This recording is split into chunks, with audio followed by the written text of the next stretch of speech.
Hello everyone, myself Sarika Gautam and I'm an organic chemistry teacher at Bansal Academy. Welcome to our YouTube channel. आज हम discuss करने जा रहे हैं CSR net जून 2024 का chemistry के लिए क्वेश्चन पेपर, जिसमें हम डिस्कस करेंगे सबसे पहले पार्ट बी। पार्ट बी में मैं आपको इनऑर्गेनिक करवाऊंगी, ठीक है। इनऑर्गेनिक का जो भी आपका पार्ट बी में आया था मैं वो क्वेश्चंस करवाऊंगी। सबसे पहला क्वेश्चन है the reaction of this complex with PPH results in. तो हमारे पास क्या कॉम्प्लेक्स दिया है, कॉम्प्लेक्स है Fe, इसके साथ eta5H5 क्या होते हैं, साइक्लोपेंटाडाइनाइल रिंग होती है, ठीक है। तो इसमें क्या है, साइक्लोपेंटाडाइनाइल, इस तरह से eta5 यहाँ पे इसकी हेप्टासिटी है, तो हम इस तरह से बनाते हैं इसको, ठीक है। इसके पास एक मिथाइल ग्रुप है, 2 CO है, ये कॉम्प्लेक्स है। इसकी रिएक्शन हमने PPH के साथ करवानी है, ठीक है। तो यहाँ पे मिथाइल ग्रुप है, एक अनसैचुरेटेड ग्रुप है, तो यहाँ पे क्या हो जाती है, मिथाइल की इस पे माइग्रेटरी इंसर्शन हो जाती है, ठीक है। माइग्रेटरी इंसर्शन हो जाती है और यहाँ पे क्या बन जाता है, FeCO C double bond O CH3, ये बन जाता है और साथ में हमारे पास ये साइक्लोपेंटाडाइनाइल एज इट इज आ गया। उसके बाद क्या होगा, यहाँ पे वैकेंसी क्रिएट हो गई और यहाँ पे इलेक्ट्रॉन काउंट भी आप निकालोगे, कितना आ जाएगा, 16 इलेक्ट्रॉन। 8 Fe के हैं, 5 साइक्लोपेंटाडाइनाइल के हैं, 2 CO के हैं और 1 इसका है, तो इलेक्ट्रॉन काउंट कितना हो गया यहाँ पे 16। वैसे यहाँ पे इलेक्ट्रॉन काउंट कितना था, 18 था, ठीक है। तो यहाँ पे माइग्रेटरी इंसर्शन होगी सो दैट हमारे पास जो रिएक्शन है वो कौन से मैकेनिज्म से जाए, एसोसिएटिव मैकेनिज्म से जाए, ठीक है। क्योंकि देखो यहाँ पे हमारे पास क्या हो रहा है, जो भी रिएक्शन एसोसिएशन से जाती है वो रिएक्शन हमारे पास ज्यादा फास्टर होती है, ठीक है।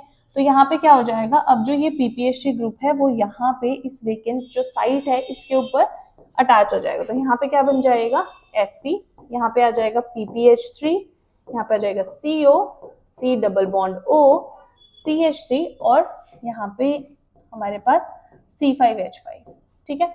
तो जो फाइनल प्रोडक्ट है वो ये बन जाता है। तो इसमें जो फर्स्ट स्टेप था that was migratory insertion of this methyl group on CO, ठीक है। तो इस तरह से ये रिएक्शन होगी। अगेन यहाँ पे इलेक्ट्रॉन काउंट कितना हो गया, देखो यहाँ तक कितना था, 16 था। अब PPH भी आएगा, PPH कितने इलेक्ट्रॉन देता है, 2 इलेक्ट्रॉन, तो इलेक्ट्रॉन काउंट कितना हो गया यहाँ पे, 18 इलेक्ट्रॉन हो गया। अगर किसी को इलेक्ट्रॉन काउंट में प्रॉब्लम आती है तो वो यूट्यूब पे इसी चैनल पे एक वीडियो लेक्चर पढ़ा है, इंट्रोडक्शन जो है OMC की, उसमें मैंने इलेक्ट्रॉन कॉन्ट्रीब्यूशन पढ़ाया है, तो आप जाके वो पढ़ सकते हो, वो कर सकते हो, इलेक्ट्रॉन कॉन्ट्रीब्यूशन निकाल सकते हो। देखो OMC में इलेक्ट्रॉन कॉन्ट्रीब्यूशन जो है वो बहुत ज्यादा इंपॉर्टेंट है आपको आना, उससे आप रिएक्शन कैसे करनी है, ठीक है, ज्योमेट्रीज कैसे निकालनी है, वो सारी चीजें वहीं से वो आपको आता है, तो आप इस तरह के क्वेश्चन सॉल्व कर पाओगे, ठीक है। तो ये था जो इसका आंसर है, देखो कौन सा आता है, वो आ जाएगा ऑप्शन 3, देखो, ठीक है, Fe CO CH3 CO PPH, इसमें कोई CO अलग नहीं होना है, ठीक है। क्योंकि इस रिएक्शन को देख के क्या फीलिंग आती है कि यहाँ पे PPH आ रहा है, इलेक्ट्रॉन काउंट 18 है, तो क्या होगा, एक CO निकलेगा और उसकी जगह में क्या होगा, PPH आ जाएगा। ऐसा क्यों होगा, क्योंकि यहाँ पे इलेक्ट्रॉन काउंट 18 है, 18 इलेक्ट्रॉन काउंट में क्या होगा, 18 इलेक्ट्रॉन काउंट से ज्यादा इलेक्ट्रॉन काउंट तो कोई कॉम्प्लेक्स नहीं करना चाहेगा। तो अगर रिएक्शन हो रही है तो एक CO निकल रहा होगा, उसकी जगह में PPH आ रहा होगा, ठीक है। लेकिन हमारे पास यहाँ पे माइग्रेटरी इंसर्शन हो सकती है, तो सिस्टम इस तरह से ही इस रिएक्शन को करवाएगा। तो यहाँ पे ये आंसर आने वाला है इसका, ठीक है। उसके बाद हमारे पास देखो क्या है, सेकेंड क्वेश्चन है the rhenium bond order follows.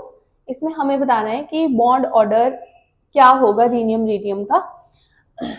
देखो सबसे पहले हमारे पास K2 Re2Cl8, ठीक है। इसको हम कैसे लिख सकते हैं, Re2Cl8 2 माइनस, ऐसे भी लिख सकते हैं, सिर्फ हमने रीनियम का निकालना है, ठीक है। तो देखो यहाँ पे हमारे पास सबसे पहले हम इसके ऑक्सीडेशन स्टेट निकाल देंगे, क्या आ जाएगी, 2 रीनियम 2x ले लेते हैं, इसकी ऑक्सीडेशन स्टेट क्या आ जाएगी, 2x -8 इक्वल्स टू -2, यानी कि 2x इक्वल्स टू +6, ठीक है। दोनों रीनियम के ऊपर जो टोटल चार्ज है दैट इज +6, ठीक है। अगर हम बात करें 2 रीनियम की, तो 2 रीनियम पे कितने इलेक्ट्रॉन होते हैं, 14 इलेक्ट्रॉन, 7 इलेक्ट्रॉन होते हैं, 7 वैलेंस इलेक्ट्रॉन होते हैं रीनियम में, तो 2 रीनियम में 14 इलेक्ट्रॉन होंगे, ठीक है। इनकी ऑक्सीडेशन स्टेट कितनी है, +3 है, टोटल +6 होगी, तो हम क्या करेंगे, 14 में से 6 इलेक्ट्रॉन माइनस कर देते हैं, ठीक है। हमारे पास कितना आ जाएगा, 8 इलेक्ट्रॉन, ठीक है। तो इसके बाद देखो अब हमारे पास कितने हैं, बेसिकली जो ये रीनियम है इनके पास टोटल इलेक्ट्रॉन कितने हैं, दोनों रीनियम पे 8 इलेक्ट्रॉन्स हैं, ठीक है। अब अगर हम बात करें इसमें रीनियम में, तो हम इसका अगर एमओटी में बनाएं तो कैसे होता है, इसमें होता है सिग्मा, ठीक है, पाई पाई डेल्टा, ठीक है, पाई पाई डेल्टा। अगर हम जैसे रीनियम का एमओटी बनाएं, ठीक है, तो हमारे पास ये बनते हैं बॉन्डिंग वाले ऑर्बिटल्स, ठीक है, और फिर यहाँ पे आ जाता है डेल्टा स्टार, ठीक है, फिर आ जाता है पाई स्टार और फिर आ जाता है सिग्मा स्टार, ठीक है। इस तरह से इसका आ जाता है हमारे पास, ये इसके बॉन्डिंग वाले ऑर्बिटल्स होते हैं और ये इसके एंटी बॉन्डिंग वाले मॉलिक्यूलर ऑर्बिटल्स होते हैं, ठीक है। तो हमने देखा टोटल रीनियम में कितने इलेक्ट्रॉन्स है, दोनों रीनियम में 8 इलेक्ट्रॉन्स है। कैसे फिल करोगे, 1 2 3 4 5 6 7 8, ठीक है। अब अगर हम बात करें बॉन्ड ऑर्डर की, तो कैसे निकालते हैं बॉन्ड ऑर्डर, बॉन्ड ऑर्डर क्या होता है, bond order equals to half of number of electron in bonding minus number of electron in anti bonding, ठीक है। तो half of number of electron in bonding में कितने इलेक्ट्रॉन है, 8 इलेक्ट्रॉन है, एंटी बॉन्डिंग में कितने इलेक्ट्रॉन है, कोई भी नहीं है, 0, ठीक है। तो हाफ ऑफ 8 यानी कि क्या आंसर आ गया 4। तो हमारे पास जो फर्स्ट है ये वाला, ठीक है, इसमें इसका जो बॉन्ड ऑर्डर है वो कितना है, वो है 4, ठीक है। तो ये हमारे पास फर्स्ट वाला था, इसका बॉन्ड ऑर्डर 4 है। इसी तरह से हम बाकी सबका भी निकाल लेंगे, ठीक है। तो इसको ऐसे ही रहने देते हैं, यहाँ पे ऑक्सीडेशन स्टेट निकालते हैं और फिर इसमें फिल कर देंगे बाकी सभी को, ठीक है। तो फर्स्ट का बॉन्ड ऑर्डर आ गया 4। उसके बाद जो सेकंड है देखो, ये है हमारे पास क्या, Re2Cl4 PMe2PH4, ठीक है, ये है सेकेंड कॉम्प्लेक्स हमारे पास, ये है, ठीक है। तो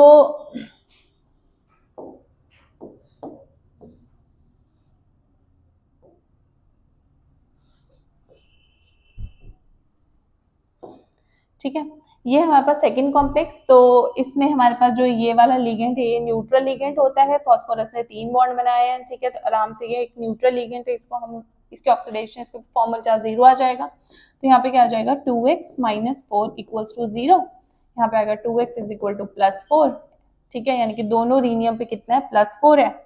अब फिर से वैसे कर लेंगे, 2 रीनियम में 14 इलेक्ट्रॉन्स, 2 रीनियम के ऑक्सीडेशन स्टेट +2 है, तो इसमें कितने इलेक्ट्रॉन जाएंगे, 10 इलेक्ट्रॉन। फिल कर लो 10 इलेक्ट्रॉन, 1 2 3 4 5 6 7 8 9 10। क्या आ गया इसका बॉन्ड ऑर्डर, इसका bond order equals to half of number of electron in bonding, यानी 8 - 2, हमारे पास कितना आ गया, 6 आ गया, 3। बॉन्ड ऑर्डर कितना आ गया, 3। तो इसके लिए हमारे पास कितना बॉन्ड ऑर्डर आ गया, यहाँ पे बॉन्ड ऑर्डर कितना आ गया इसका, 3 आ गया, ठीक है। उसके बाद फिर से हम नेक्स्ट वाले का निकाल लेंगे।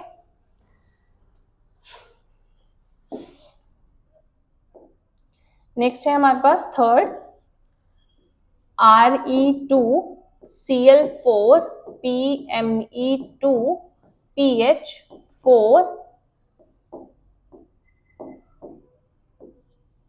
Cl, ठीक है। तो इसका अगर हम बॉन्ड ऑर्डर निकालेंगे तो अगेन इसको वैसे ही सॉल्व करेंगे फिर से।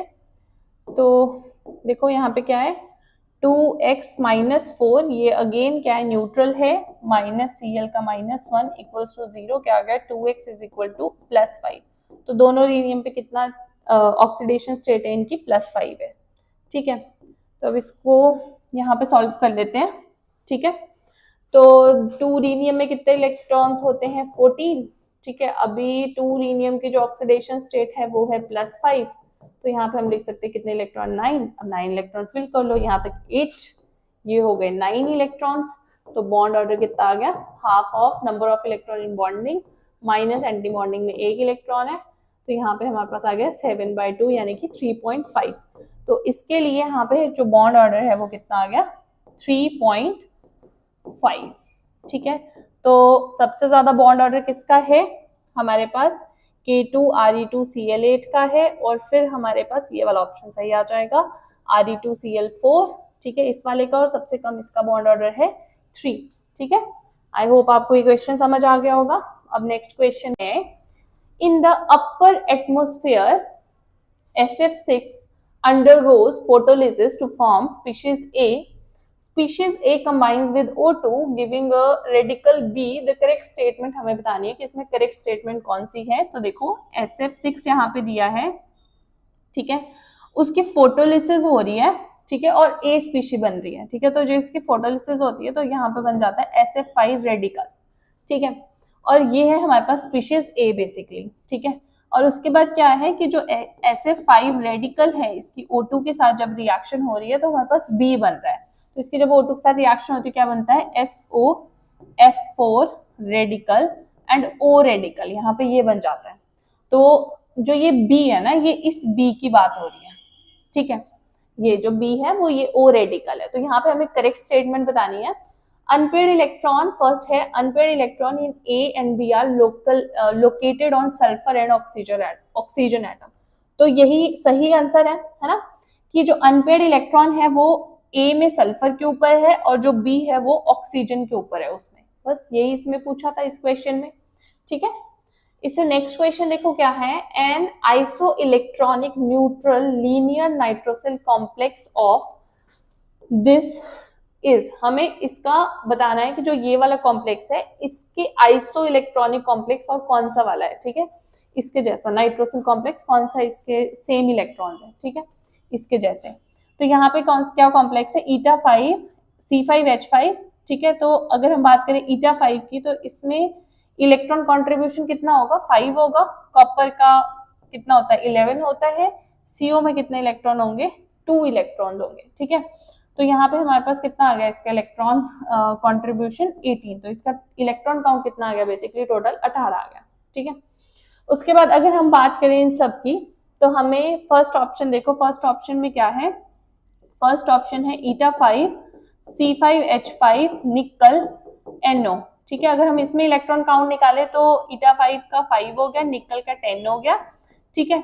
हमें NO लीनियर बोला है, लीनियर नाइट्रोसिल बोला है। तो ये जो नाइट्रोसिल वाले लिगेंड्स होते हैं ना बड़े ज्यादा इंपॉर्टेंट होते हैं, आपको हर बार पेपर में कोई ना कोई क्वेश्चन देखने को मिल ही जाता है इसका। तो नाइट्रोसिल जो होता है ये हमारे पास कैसा हो सकता है, ये लीनियर भी हो सकता है, ठीक है, ये जो नाइट्रोसिल है ये लीनियर भी हो सकता है और ये बेंट भी हो सकता है, ठीक है। जो लीनियर वाला नाइट्रोसिल होता है उसकी इलेक्ट्रॉन कंट्रीब्यूशन कितनी होती है 3 इलेक्ट्रॉन, और जो बेंट वाला नाइट्रोसिल होता है इसकी इलेक्ट्रॉन कंट्रीब्यूशन होती है 1 इलेक्ट्रॉन, ठीक है। तो यहाँ पे लीनियर वाला नाइट्रोसिल की बात हो रही है, तो लीनियर वाला नाइट्रोसिल 3 इलेक्ट्रॉन, तो हम इसके 3 इलेक्ट्रॉन लेंगे तो कितने हो गए इलेक्ट्रॉन काउंट 18 हो गया। तो ये इसके साथ आइसो इलेक्ट्रॉनिक होगा ना, इसमें नाइट्रोसिल देखो कितना है 3 इलेक्ट्रॉन, लीनियर वाला है ना, कौन सा ये लीनियर वाला, इसीलिए हमने इसके 3 इलेक्ट्रॉन्स लिए, ठीक है। तो यही इसका आंसर आ गया। देखो नेक्स्ट ऑप्शन करके देखते हैं फिर आपको ज्यादा अच्छे से समझ आएगा। देखो नेक्स्ट ऑप्शन में हमारे पास क्या दिया है, eta5 C5H5, ठीक है, क्रोमियम NO2 ट्वाइस, ठीक है। तो यहाँ पे देखो डाइमर दिया ना इसका, तो इसके इलेक्ट्रॉन कितने हो गए 10 हो गए, ठीक है। क्रोमियम के कितने होते हैं 6 इलेक्ट्रॉन्स होते हैं। NO लीनियर लेने, अगर हम NO को लीनियर लेंगे तो हमारे पास कितने आ जाएंगे, इसके इलेक्ट्रॉन काउंट आ जाएगा, ओके। यहाँ पे हमें देखो अगर हमने इसके साथ आइसो इलेक्ट्रॉनिक्स को बनाना है तो हमें NO को लीनियर नहीं लेना पड़ेगा। यहाँ पे ऑलरेडी इलेक्ट्रॉन काउंट कितना हो गया 16 हो गया यहाँ तक, तो इन दोनों का इलेक्ट्रॉन काउंट हमें कितना लेना पड़ेगा 1 लेना पड़ेगा, तभी इसके इस वाले कॉम्प्लेक्स के साथ ही आइसो इलेक्ट्रॉनिक होंगे, है ना। तो हमें यहाँ पे इसका इलेक्ट्रॉन कॉन्ट्रीब्यूशन कितना लेना पड़ेगा 1 लेना पड़ेगा, तभी ये कितना बनेगा 18 बनेगा, है ना। डाइमर है 36 हो गया, तो हमें एक की बात करनी है तो वो 18 हो गया, ठीक है। तो हमारे पास ये आंसर तो नहीं है। ये इसमें क्या है कि ये वाला कॉम्प्लेक्स अगर इस वाले कॉम्प्लेक्स के साथ आइसो इलेक्ट्रॉनिक होगा तो उसके लिए जो ये NO लिगेंड है ये कैसे होंगे, ये होंगे हमारे पास लीनियर नहीं होंगे, ये बेंट होंगे, ठीक है। तो हमें तो पूछा ही वो है। वैसे ही इस वाले कॉम्प्लेक्स के लिए आप लगा रहे हो, देखो मैग्नीज है, मैग्नीज के कितने इलेक्ट्रॉन होते हैं 7, ठीक है, 3 CO लगे हैं, इनका इलेक्ट्रॉन कॉन्ट्रीब्यूशन हो गया 6, ठीक है, तो 13 हो गया। बाकी आगे एक ही NO लगा है ना, तो यहाँ पे अगर आप इसको लीनियर भी लेते हो तब भी इलेक्ट्रॉन काउंट आपके पास कितना होगा, तब भी नहीं आएगा, 13 + 3 16 आ जाएगा इलेक्ट्रॉन काउंट, तो आपको तो आइसो इलेक्ट्रॉनिक नहीं बनेगा, वैसे ये भी नहीं बनेगा। तो इसका जो करेक्ट ऑप्शन है वो है ऑप्शन नंबर 1, ठीक है। उसके बाद देखो नेक्स्ट क्वेश्चन है, from the data given in the following table, आपको क्या बताना है। देखो यहाँ पे क्या है OH minus, Cl minus, Br minus, SO4 2 minus, इन सब की आयनिक मोबिलिटी दी है, ठीक है। उसके बाद देखो क्या बताना है आपको कि अफेक्टिव रेडियस बताना है इन एनायंस को वाटर में। तो देखो बड़ा ही सिंपल सा, बहुत ही आसान सा क्वेश्चन था, बेसिक मतलब यूं मतलब बेसिक नॉलेज ऐसे भी हो जाता अगर आप ना सोचो। देखो जो साइज में बड़ा होगा उसकी मूव करने की जो एबिलिटी है वो कम होगी, ऑब्वियस सी बात है ना। जो साइज में बड़ा होता है वो थोड़ा ज्यादा तेजी से नहीं भाग पाता है ना। तो वैसे ही ये क्वेश्चन सॉल्व हो जाता है, और जो मतलब पतला होगा वो ज्यादा फास्ट भाग लेगा, ठीक है। तो इसी कॉन्सेप्ट पे ये चीज हमारे पास सॉल्व हो जाती है। देखो क्या है कि आयनिक मोबिलिटी जो है यहाँ पे अगर हम बात करें, आयनिक मोबिलिटी जो है वो सबसे ज्यादा अगर हम बात करें इन सब में से किसकी है, OH माइनस की है, ठीक है। और फिर हमारे पास किसकी है, SO4 2 माइनस की है, ठीक है।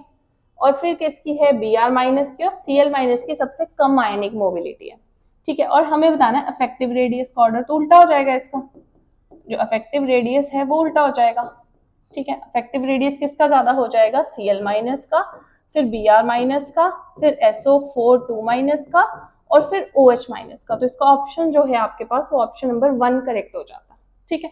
क्योंकि देखो अफेक्टिव, देखो वाटर में अगर हम बात करें इसका जो रेडियस होगा वो सबसे ज्यादा होगा, है ना। जैसे Cl माइनस है, ठीक है, इसके अराउंड क्या होंगे, ऐसे वाटर मॉलिक्यूल ऐसे एक्यूमुलेट होंगे, ठीक है। तो अब जो इसका रेडियस होगा, ठीक है, ऐसे, है ना। तो अब क्या है, इसका जो टोटल अफेक्टिव रेडियस इस तरह से जो बनेगा वो सबसे ज्यादा होगा, ठीक है। क्योंकि देख लो अगर हम Br माइनस और Cl माइनस को कंपेयर करें तो Cl माइनस का जो हाइड्रोजन बॉन्डिंग होगी वाटर में वो सबसे ज्यादा होगी, ठीक है। इस वजह से क्या होगा, इसका जो अफेक्टिव रेडियस बनेगा, ठीक है, हाइड्रेटेड रेडियस बोल सकते हैं, वो सबसे ज्यादा आएगा, और इसकी जो मूव करने की एबिलिटी होगी वो सबसे कम हो जाएगी, ठीक है।